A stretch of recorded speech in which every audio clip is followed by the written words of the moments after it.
So tonight we're in for a really good time. I am so excited and we are so privileged to have with us the incredible Sara Jane Ho. She is an internationally renowned etiquette expert, author. She is the star and the host of her own Netflix show. Sara Jane has really revolutionized etiquette for us in the modern world, combining tradition with modernity. So I hope you're ready for a good time. I hope get all your notes and your questions ready. And without further ado, ladies and gentlemen, please join me in giving the biggest, warmest welcome to Sara Jane Ho. I better make sure I sit and talk and drink properly. In the presence of an etiquette expert. Everybody's always very nervous to be around me, especially if they're having dinner with me and then they suddenly find out that I'm an etiquette expert. Immediately they're like, oh, let me put my elbows in. And then we sit taller. My husband's advice to me before I came was, please behave yourself and be on your best behavior. He told you to mind your manners. He did tell me to mind my manners. We'll go into that later too. So before we get into the meat of the conversation, Sara, let's start with something fun. I know you've traveled all around the world. So tell us, what is one of the most unusual or surprising etiquette rule that you've come across in your travels? Well, there are so many. I would say that a really fun one is mainland China. I mean, I live there now. I moved to Beijing in 2012 to open my etiquette school. Yeah. But before that, mainland Chinese culture was very foreign to me. And learning the ins and outs of toasting Mao Tai was toasting Mao Tai, wow. an adventure. What are the rules to that? Well, in the West, when you toast alcohol, you raise up high. Yeah. And in China, you lower it. The lower, the better. The lower I go, the more I'm showing you respect. So it's almost like a race to the bottom of the table, but the more senior person won't go to the bottom because he knows that, he's the most senior person. Wow. And let's say you're having dinner, before the second course is even served, even if it's a 10-person table, people are already standing up, walking around, going to 敬酒, to Wang Zong and Li Zong and Shen Zong. And it's very discombobulating if you're having a conversation and if you're a Westerner. Yeah. And you go in, you're like, what's happening? Should I drink it all? Should I toast back? Should I also be standing up and walking around? And I would say mastering that etiquette was a great personal achievement for me. So what should we do, practically speaking, when everyone's going around greeting everyone in China? Should we also just follow them too? Yeah, well, it's also different between the north to south. So there's Beijing culture, and then there's like southern culture, there's Zhejiang drinking culture. But essentially, what you do is, you go and the host would do the first toast. And once the host does the first toast, then what you're supposed to do is each person's supposed to go around and toast the most senior person in turn. Right. Now, sometimes you don't want to drink. Yeah. So in this case, it's really important to bring an assistant who really knows how to drink. Yeah. And he does all the drinking for you. So that's important rule to note. So, Sara Jane, you've had a fascinating journey, founding your own etiquette school in Beijing, to also then having your own Netflix show and being the star and host of it. What initially drew you to the world of etiquette, and why do you think it's so important in the world today? Well, I guess there are two parts to that answer. The first one is why I did it. And I grew up in Hong Kong, and I had a tiger mom. We're in Singapore. You guys also have tiger moms. Mm-hmm. And my mom was the kind of person where if we were having a meal and somebody's teacup was half empty, she would be kicking me under the table as a signal for me to refill that person's teacup. This is just one example of many. And this was even when you were really young? Yeah, I was like 8 or 9. 8 or 9, wow. I think Singapore is the same way, right? Probably a bunch of tiger moms. And she was also an incredible hostess and an incredible entertainer. We were always throwing dinner parties. Christmas would be dozens of people at our house. And then when I was 21 years old, I lost it to cancer. And my life really changed. And our home that went from being magical and warm and lively became very empty. and cold. My father didn't entertain in the same way on his own. He remarried very quickly. And holidays were particularly tough for me because coming home would be a reminder of what I had lost. But when it came to 2012, I was graduating from Harvard Business School. I knew two things. Firstly, I wanted to move to mainland China. Secondly, I wanted to start my own business. I didn't know quite what. And the interesting thing is in 2012, China was undergoing a great shift. Yeah. It was becoming a global power. And I often say that no other country has gone through so much change in such a short amount of time. When you think of the Industrial Revolution, Yeah. Europe took 150 years Yeah. to go through the Industrial Revolution, so did the States. And then you had services and technological. In China, all that happened in 30 years. Yeah.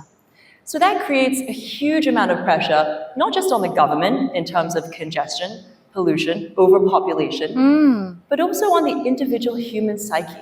Yeah.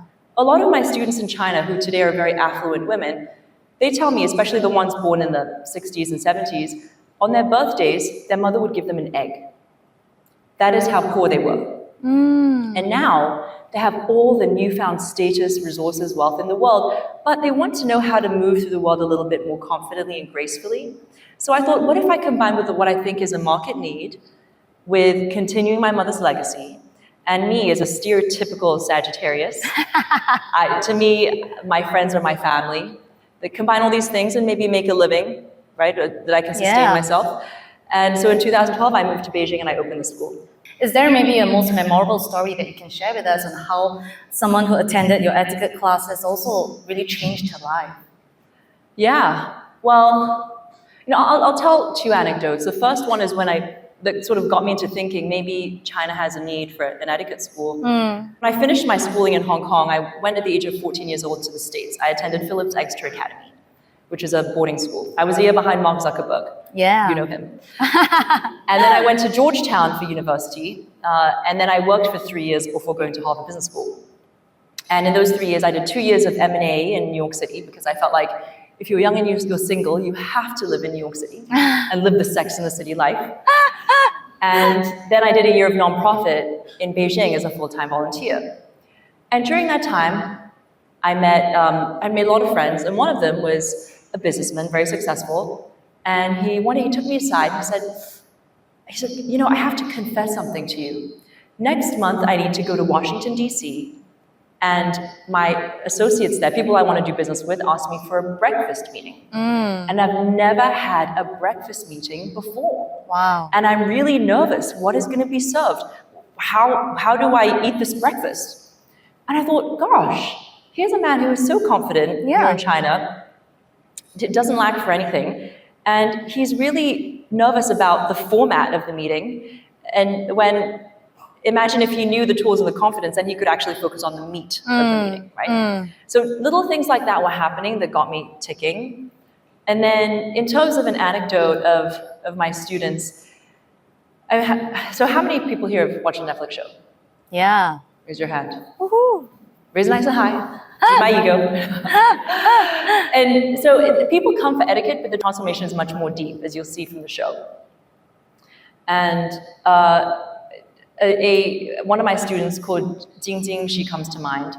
So I don't teach kids. My students are adult ladies, 16 years and above, mostly yummy mummies is my target market.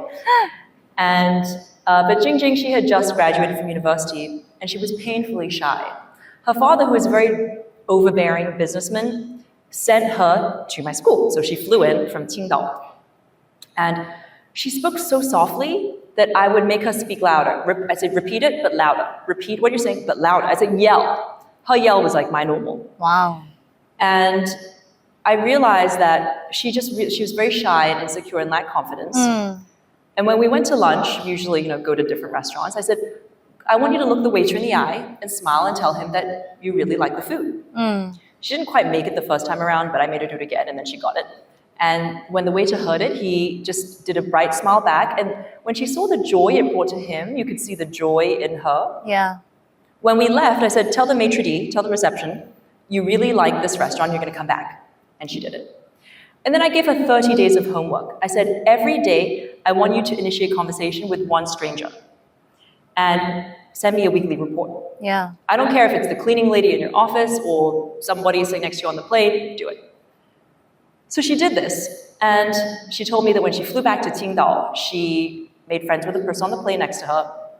And basically a week or two in, when she gets into taxis, she sits up front in the passenger seat so that she can speak to the cab driver. Wow. When I saw it on my phone, I was like, gosh. What a transformation. And then she went to get a haircut, and the hairdresser told her that she was a lovely and outgoing girl. And she said she cried because nobody had ever told that in her life before.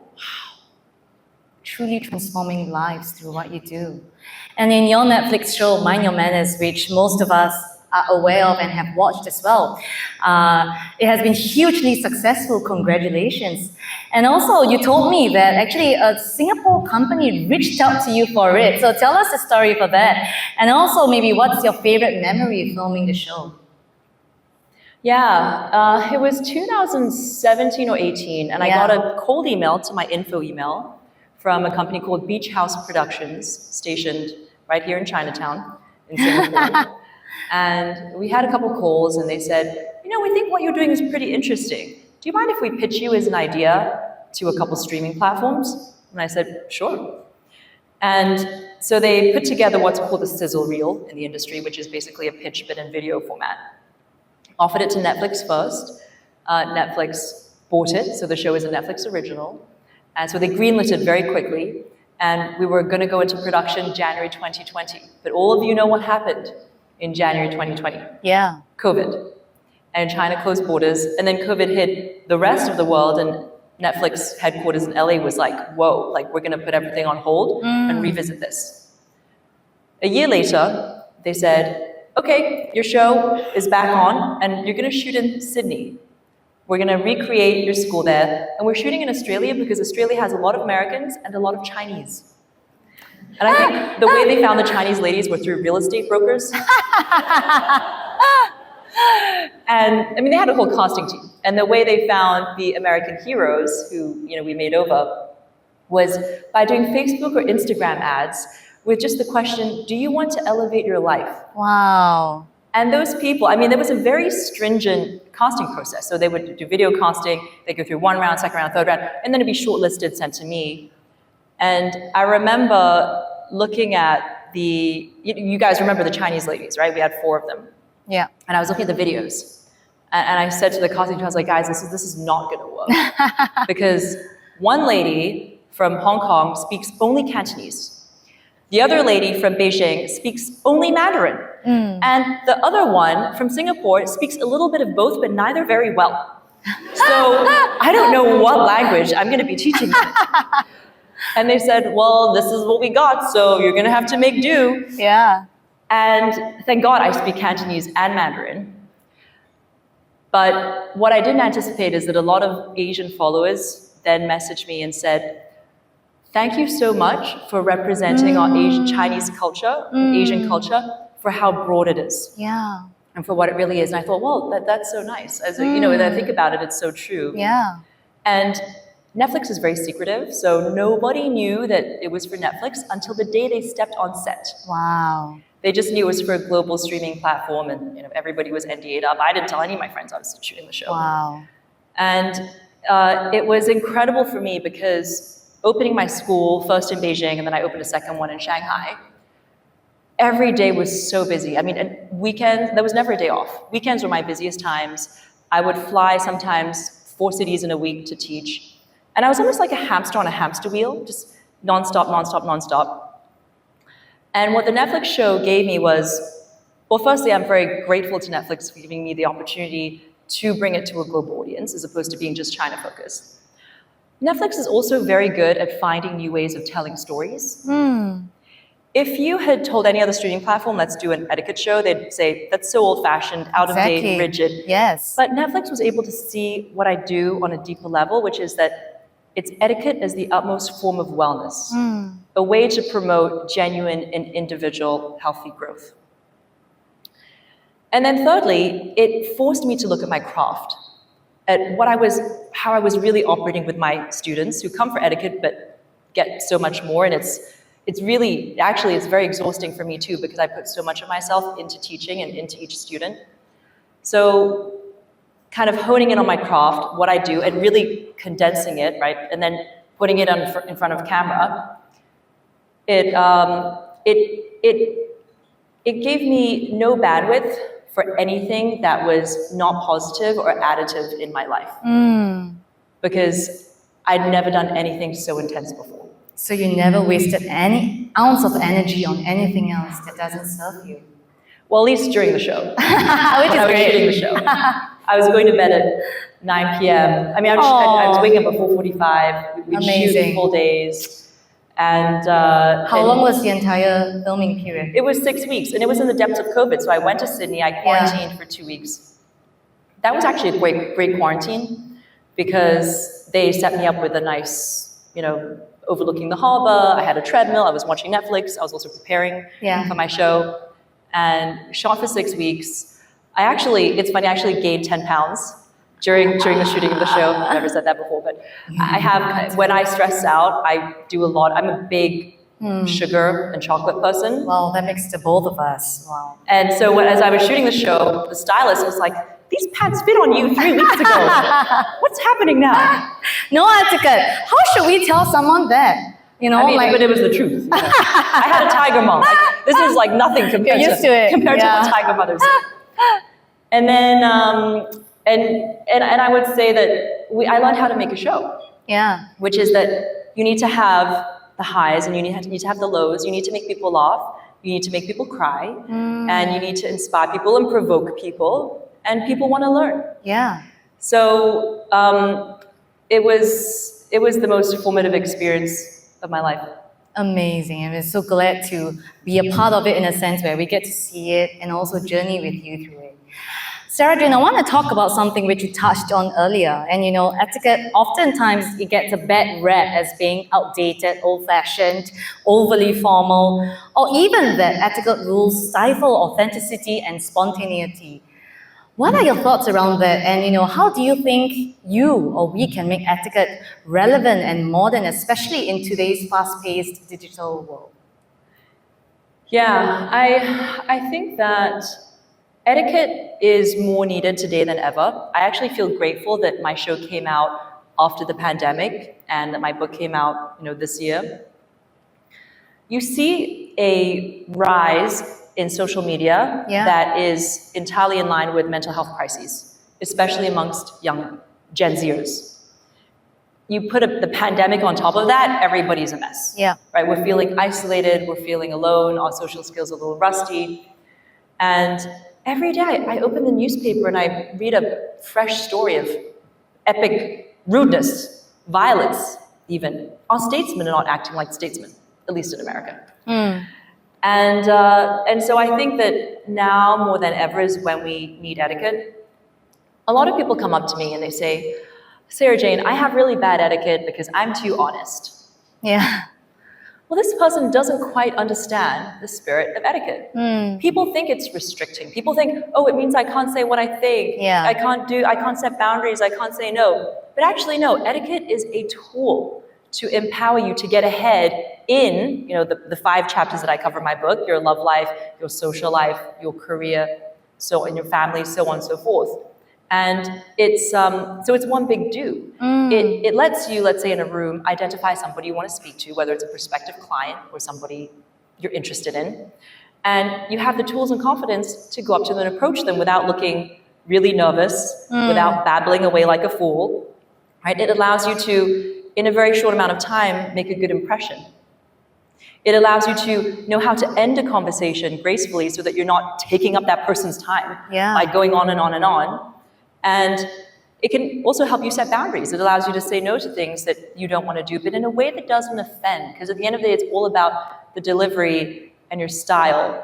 And I say that etiquette it's about putting people around you at ease. When I think of myself as an etiquette expert, in my book, I think of myself as a microcultural anthropologist. Wow. Can you please repeat that for us again? So anthropology is a study of human behavior. Yeah. Right. So a microcultural anthropologist all of you, all of us, every day move across multiple microcultures, whether it's our family, our friends, different sets of friends have different microcultures. Even in one office, different departments will have different microcultures. Accounting is very reserved. Advertising is rowdy. Right? And for me, every time I meet a new person or I go into a new group, I think of myself as in the field, which in anthropology just means observation. And I'm thinking, what are the codes of conduct here? How are people dressed? How are they speaking? What is the slang they're using? What is the volume that they're speaking at? And so even today at the Love Bonito store, Rachel was like, you have to try on this super sexy jumpsuit and put it on. And I was like, ooh, my boobs are showing. I was like, it's definitely, fine. You look great. Well, I was like, I can't wear this in Asia, but I'll definitely wear this in LA.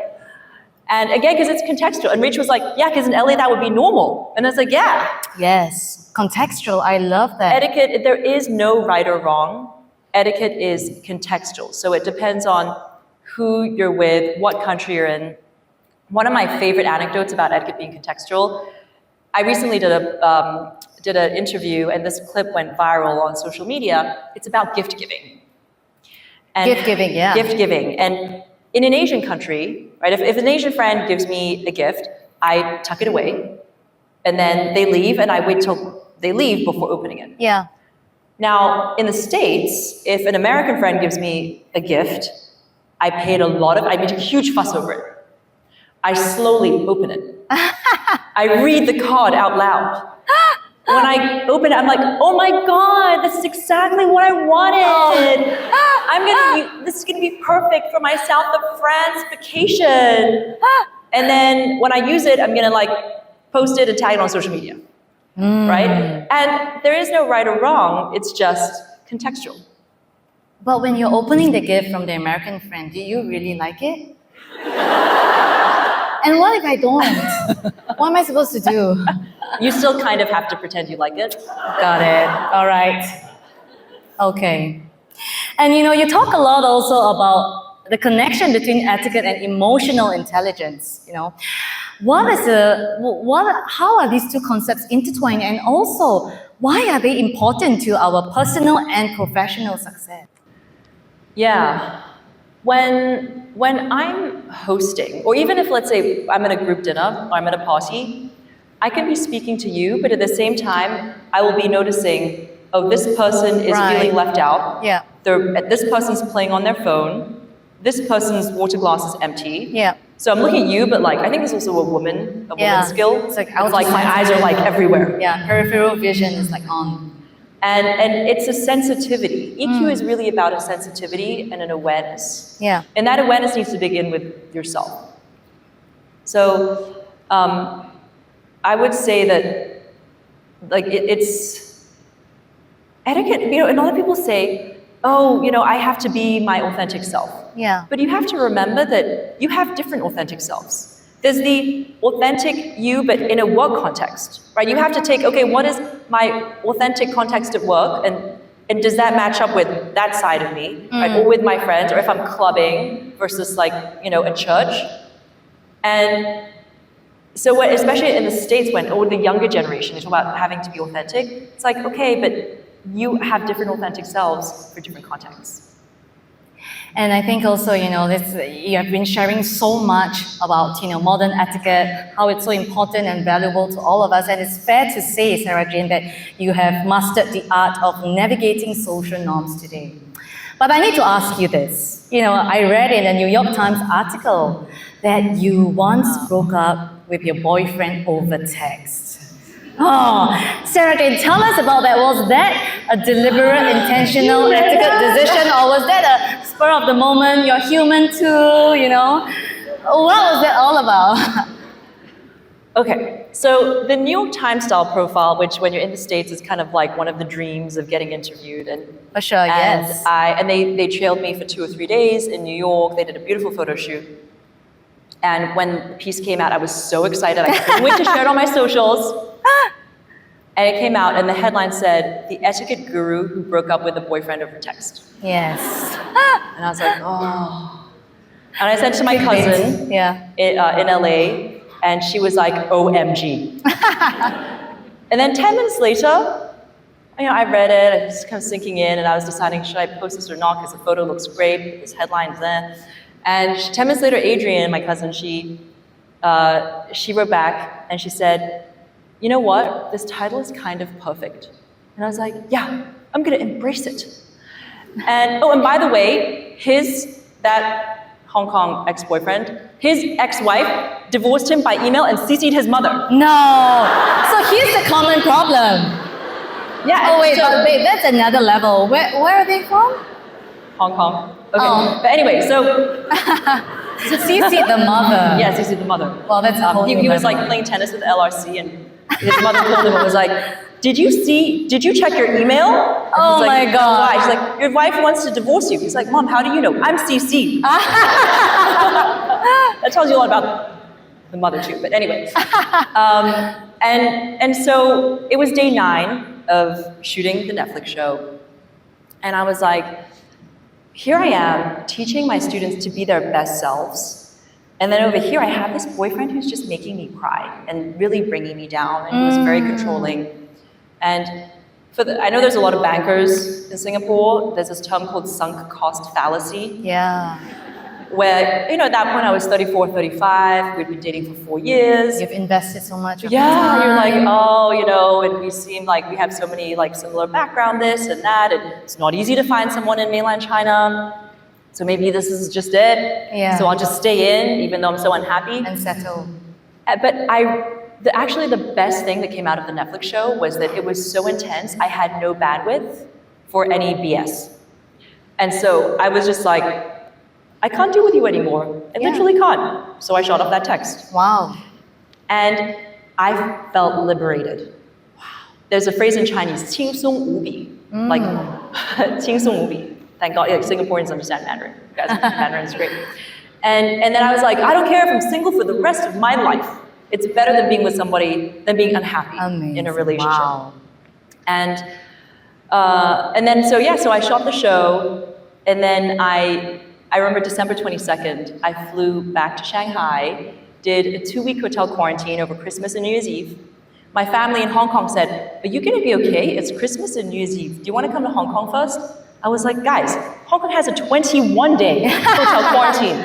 No way. Anyway, and then I do another 14 coming into China. Yeah. Are you kidding me? No. And you know what? I had the best 2-week quarantine. It was probably the best Christmas ever because I just completed this amazing thing. I had no burdens. Amazing. I was my best self, prepared to be single for life. And then spending time, good quality time with yourself. And then what's interesting is that I really believe in energy, and I think clearing out that bad guan wei, right? I had all of a sudden had the space for a new guan to come in. And lo and behold, when I was in quarantine, a man started asking me out. I know you guys are like, how does that happen in quarantine? Yeah, how? Well, he was sending me 3-course meals every day. Aww. Sushi, hairy crab, followed by Lady M. Oh, you great pig. pepper. Yeah, And virtual. He really took care of me during quarantine. He made it a great quarantine. And then I had my first date with him right as I popped out of quarantine, and 7 months later we got legally wedded. Oh, so that's him. He's my husband, yeah. Oh, amazing. Yeah. Thank you for sharing that. What a beautiful story. And I think so much for us to also learn about, especially when it comes to sunk cost fallacy, because I think so many of us, we think we've invested so much of our time, energy, love, and maybe it's just better to settle. And I think especially in places like Hong Kong and Singapore, where women are really strong and go-getters, we feel a lot of pressure, and sometimes we're not happy, but we feel like we have to keep up appearances, and we have to be in something because we're a certain age, because our parents want us to get married or this and that. Peer pressure, society pressure. And I think what I found in my husband was, I think the more you date, the older I date, the less, when I then approach relationships, it wasn't about what I was looking for, it was about what I wasn't looking for. And I didn't want somebody who tried to change me, who tried to control me. And with my husband, he lets me be myself. And he loves me for who I am. And that is actually something that's very hard to find. We're so happy for you, Sara Jane. One other thing that Sara Jane and I have in common, besides that we have short hair and we're wearing love ponytail, is that our husbands are 14 years older than us. Oh yeah, I'm a big believer in age gaps. And it was really funny when I was doing the press tour for my book in the States in April. I was on the Talk, which is a big daytime news show. Yeah. And they asked, they said, we heard you like divorced men. And I was like, what? Like, I'm here to my book, and this is what you do. But I feel that men change a lot between the age of 35 and 45. I mean, all people do, yeah. but especially men. Because also it's a very formative time of their career. And going in, and if they married too young, or if they settle down very young and they don't have time to explore who they really are and be confident in who they really are, then they pop out of the other end a different person. And they look around and they reevaluate their lives. So I think it's good to catch a man who's already popped out the other end. And he knows who he is, he's secure in himself, and he understands what marriage is about, because he's been through it. I also want to ask you and switch gears to talk about bedroom etiquette. It's something that is rarely discussed, yet it's so important, bedroom etiquette. What are some do's and don'ts, and what would you recommend for us? Men and women. Yeah, bedroom etiquette. What does that mean, big room etiquette? Is this a Singapore term? It's my pronunciation. What is it? Bedroom. Oh, bedroom. Big room etiquette. Bedroom. Okay. I apologize for my pronunciation. Well, I think that bedroom etiquette is just like etiquette across everything. You need to have good communication. And so you need to be asking things like, I don't know, does anybody watch Bridgerton? I kind of Bridgerton, yeah. I just finished season 3. And Colin is just such a heartthrob. And he really communicates with Penelope. He's like, can my hand go up here? And she's like, yes. And he's like, okay. And you can see his fingers like going up her thigh. And I just think communication is really the most important thing in the bedroom as it is outside the bedroom. So communicating and also being responsive.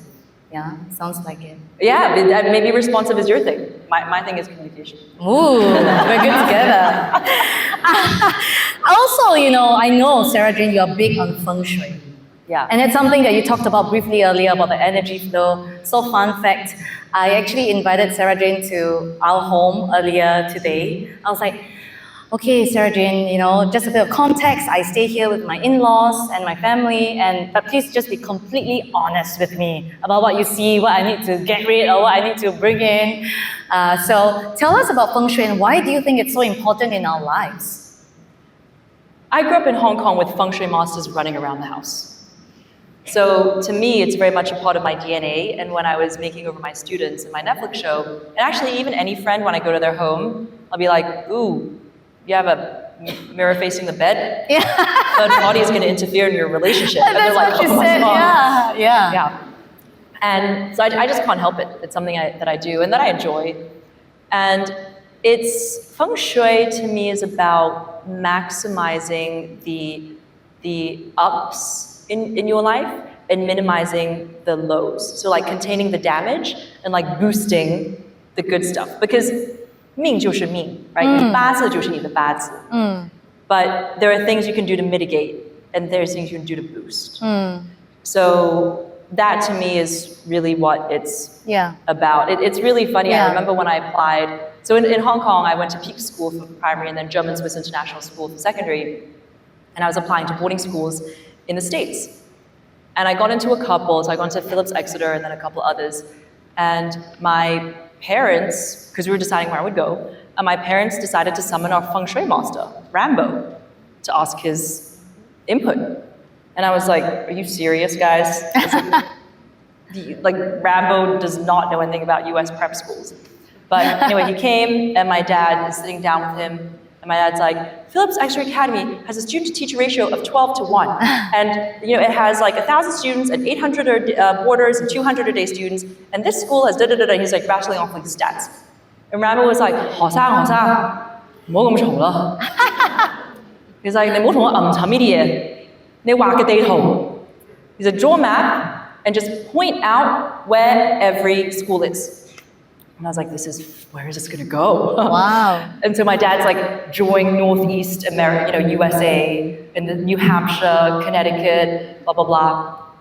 And Rambo took one look at it and he said, the more north she goes, the harder she works. Well, Phillips Extra Academy, which is known as like the most intense prep school, is the northernmost because it's in New Hampshire. And Rambo also said, if she goes to this school, she will get into Harvard.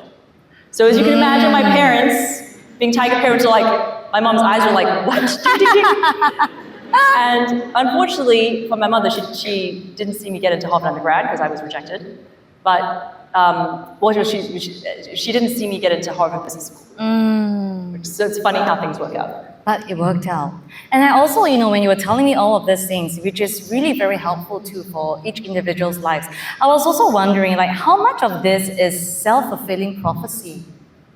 How much of it does it come into play? Yeah, I mean, I think part of it is, and it's manifestation, but at the end of the day, it's about what you feel, what makes you feel good. So good feng shui will feel good. Yeah. When you walk into your middle, feel good. And so, for example, a workplace or a study place, if let's say your study is like, this stage, and then the door's there, and a lot of people will have like their table up against the wall and their back to the door, that is probably the worst place for your desk in terms of feng shui. The ideal thing is to have your back up against a wall, and so your chair like this, the table in front of you, so the wall is your kaoshan. Yeah. That's your supporting mountain. And you have a view of the door. So you're in control of the room. You can see who comes in, who comes out. You don't want to be directly in front of the door because that's chong. Yeah. Right? You want to be like maybe to the side, but you can see the door. Whereas if it were, the bad feng shui position where you're up against a wall, well, you're facing a wall that limits growth. And your back is exposed, so exposed to backstabbing, office gossip, etc. Yeah, and when Sara Jane came to our home today, she was so kind. She was like, it's not the worst that I've seen. I've seen worse, but, there was so many things. Your house is pretty good. Oh, you're too kind, but there was good. a lot of things that we need to work on. We recorded that session, so yeah, hopefully I'll find the courage with Leo's approval to show it. Thank you for sharing all those valuable insights for all of us. I think let's move to a more exciting, segment where we're gonna bring these concepts to life. Any of you have a scenario that you want to throw, that you really experienced, that you want Sara Jane to walk us through? Any social, work, professional setting, any scenario that... Love and relationships. Love and relationships. Any scenario that... Oh, I see a hand there. Yeah. Hi. Hi. Hi. My name is Nikki. Nikki. Yes. Good to see you. Good to see you all.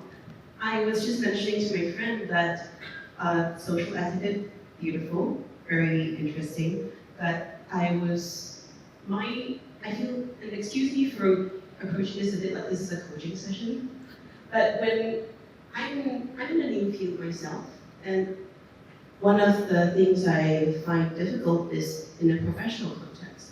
It's harder to approach someone who has knowledge or information when you might not be their business equal. Right, so someone very senior, right? If you're more of a business junior and you're trying to approach a business senior. Yes, because this obviously business senior has information or has perspective, has wisdom that you might want to tap onto.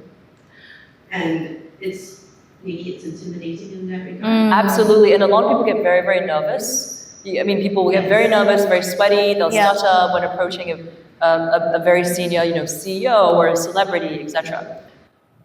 What I like to say is, put yourself into learning mode and journalist mode. And so it's almost like you see them as like a shifu, a sifu, and you're a toudai. And once you put yourself into learning mode, all your anxiety and nervousness washes away.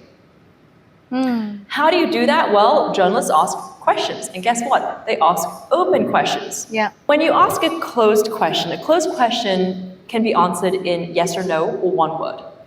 An open question requires several sentences to answer. For example, so if somebody asks, what's your favorite food?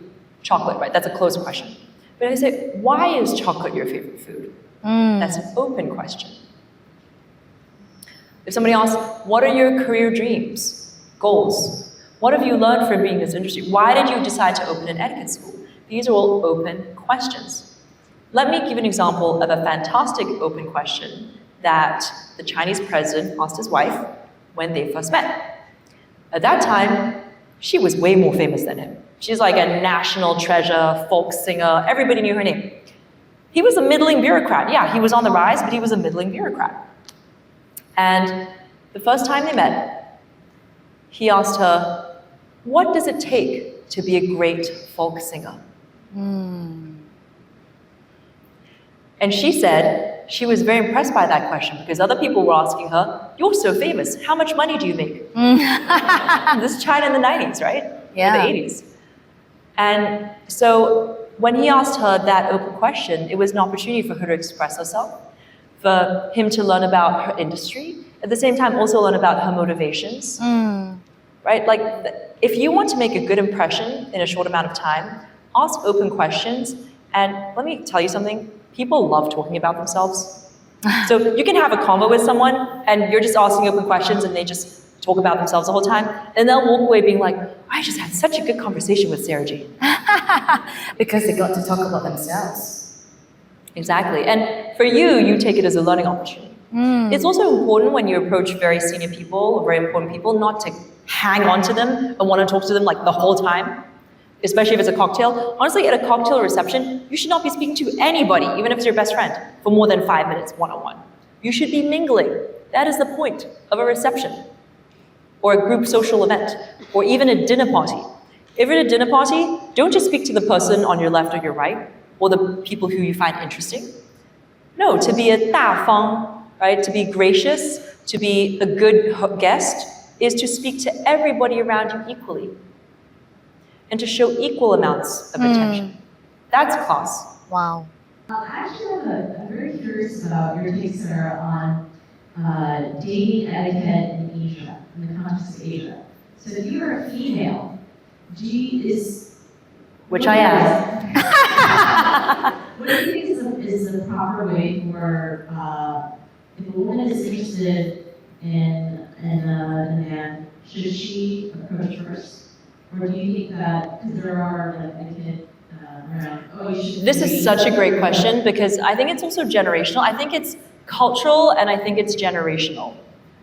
We're born in the 80s, right? Yeah. So I'd say we're on the cusp where we're maybe like the last generation that's a bit more traditional.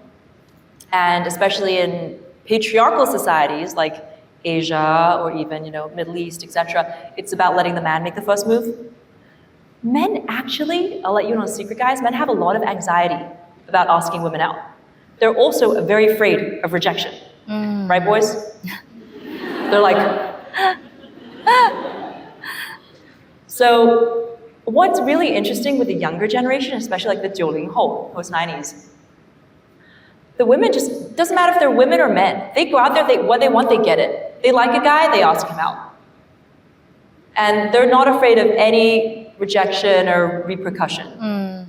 So it's interesting to see how that's changing. You know what's funny is that in the Netflix documentary of Harry and Meghan, I know you guys are gonna be like, ugh. But a really kind of fun takeaway from that is that when they were set up, she was in London, they were set up, and they had their first date, which was, I think, like a drink or something, and he actually arrived 45 minutes late or something like that. And then, she actually, they had a short time together and she had to leave to go to dinner. After dinner, she texted him, she said, I'm only in town for one more night, how about we see each other tomorrow night? And look where that's led them. So I think that we live in a time, I think the younger me in my 20s, I was much more passive and 被动. And I would just see, which guys would ask me out and then I'd take my pick. But the older me, I just feel like if you know what you want, just go for it. Yeah. Go get it. Because if you like someone, tell them. Hi Sarah, I'd like to ask Dr. Shui, how would you deal with resonance at work in professional way? Oh yeah, that happens so often. all over the world. So it depends if it's your boss being aggressive to you, or your peer, or your junior, right? If it's your junior, you can shut that down pretty easily. I mean, usually they won't even dare be aggressive sometimes. They may have an attitude problem, especially the younger generation. But if it's your peer, right? So it's your peer, maybe a different department or something, and they're being aggressive. What I like to do when somebody's rude to me, I ask them a 3-word question. I say, "You okay?" And that shows them, so you're mild, you're not letting yourself get ruffled. The highest form of power is indifference. And when you say, "Are you okay?" you're obviously implying that their action's not okay, right? So they must be not okay. So you're checking them, but you're also, it looks like you care about them. Yeah. Are you okay? And that should be enough to make them reflect. And then you can also say, "Are you saying that because you're trying to get a rise out of me?" Right? And remember, the most important thing is your delivery. Your tone. If I'm angry or upset, I speak softer and slower. You can ask my husband. I'll be like, "老公." And he'd be like, "老婆." Right? So it's all about your delivery. I was going to say an anecdote. Oh, here's an anecdote. I have a cousin, Jaren. He's in Hong Kong. And we love each other like brother and sister, even though we're cousins, but we fight like siblings as well, especially when we're growing up. And when I was in my mid-20s, Vogue China reached out to me and they said, it was Vogue UK. They said, "We're doing a spread on grandmothers and granddaughters. We need a pair from the UK, a pair from the US, and a pair from China. We would like you to be the pair from China because, we've seen pictures of your grandma and we've heard it, Vogue China recommended you." And I was like, oh my God, that is a dream. When you're 25 or 26, to be featured in Vogue UK, like with your grandmother. So I was super excited. My grandma was super excited, all on board. And Jaren, so this is my grandmother on my mother's side. He's the oldest son's oldest son. I'm like the daughter's daughter. So you can see my ranking compared to his, right? Because it's like Chinese families. And he said, he shot off an email and CC'd our family. He's like, this is ridiculous. We are a low profile family, and I'm not gonna let you drag grandma out to be part of your horse and pony media show. And I was like, what? And I was so furious. And I told my dad, and I was gonna reply and yell at him and CC everybody as well. And my dad said, why bother? I said, what will you achieve? Jaren is your grandmother's favorite. She will do everything that he says. So you're not gonna change the outcome. And if anything, if you reply in a really angry way, you actually just let him ruffle your feathers, which is what he's trying to do. He loves getting a rise out of you because you guys are like siblings. Yeah. And I was like, okay. I was like, Dad, what would you do? He's like, firstly, and my dad studied in the UK. He went to Imperial College. He's very mild, very reserved. He's got that English reserve. He's like, firstly, I would wait a week before replying. And I was like, interesting. And then he's like, and then I would say something like, I meant to reply earlier, but I got caught up with work. But I wanted to give this email the attention it deserves, so I'm replying now. And I'm a bit confused. I'm a bit confused as to why I'm receiving this email, because it was Grandma who was keen on doing this. But it's fine. I mean, I have so many media interviews anyway. One more, one less, doesn't make a difference. And then sign off. And you know what? I waited a couple days, right? And by then I'd already cooled down. I was busy working on something else. And then when I wrote that email, I felt so liberated. And I really did feel indifferent. And looking back, what is one press article? It's nothing really. Yeah. So when you think, what is the implication of this in 5 days, 5 months, 5 years? Yeah. And you realize, in the big picture of things, nothing really matters. Yeah.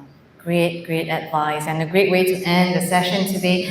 Well, thank you, Sara Jane Ho. And for those of us who want to continue to follow you and your work and your book, where can we find you on social media? So Instagram is Sara Jane Ho, and we're selling books. I don't know if they've sold out already, but I have a signing pen, which the great thing about this Love Bonito dress, it has pockets.